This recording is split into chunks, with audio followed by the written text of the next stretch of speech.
Namaste. Welcome, my friend. Today we are going to talk about something we all face in life, something that shapes our decisions, actions, and even our happiness. That something is fear. Fear is a natural part of the human experience. It's with us from the moment we're born, and it stays with us throughout our lives. We fear the unknown, the uncertain, and, at times, even our own potential. But what if I told you that fear doesn't have to control you? What if I told you that fear, in fact, can be your greatest teacher? Many years ago, I was a young man just like you. I too struggled with fear. The fear of failure, the fear of not being good enough, the fear of what others thought of me. It was only when I embarked on this spiritual path that I began to see fear for what it truly is, an illusion, a story that our mind tells us. One evening, when I was a novice monk, I sat alone in the meditation hall, consumed by thoughts of uncertainty. I worried about my future, about my choices. I feared that I might never be good enough, that I would fail as a monk and disappoint those who had placed their trust in me. At that moment, an elder monk came to me, sensing my inner turmoil. He sat beside me, placed his hand gently on my shoulder and said, "Fear is not a burden to carry. It is an invitation to see the truth. Do not run from it. Instead, face it with compassion, and it will teach you how to be free." Those words changed everything for me. Fear was no longer something I needed to avoid or fight. Instead, it became a teacher.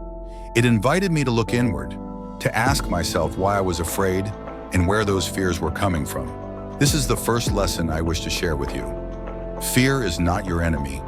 Fear is an opportunity to look inward, to reflect on your beliefs, your desires, and your attachments. It is a chance to ask yourself, why am I afraid? And what is the truth beyond this fear?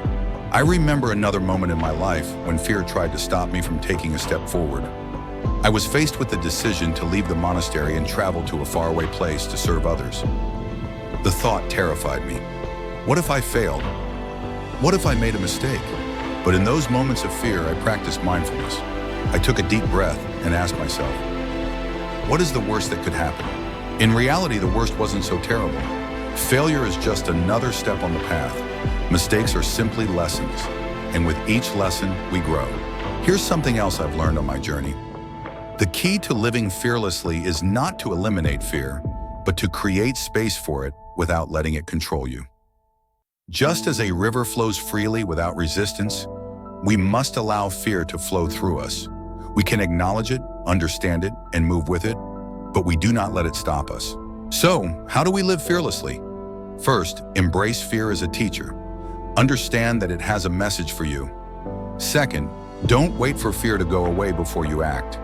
Trust that you are capable, even when you feel afraid.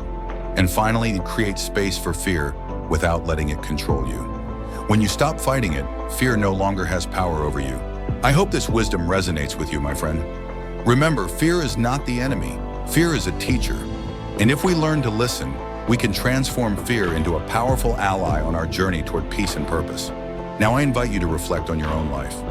Where does fear show up for you? Can you embrace it with compassion instead of resistance? Remember, every step you take towards understanding your fear is a step towards freedom. If this message resonates with you, I ask you to share it with someone who may need to hear it. Leave a comment below and let me know what fear you are ready to face today. And don't forget to subscribe, because this journey of self-reflection and growth is just beginning.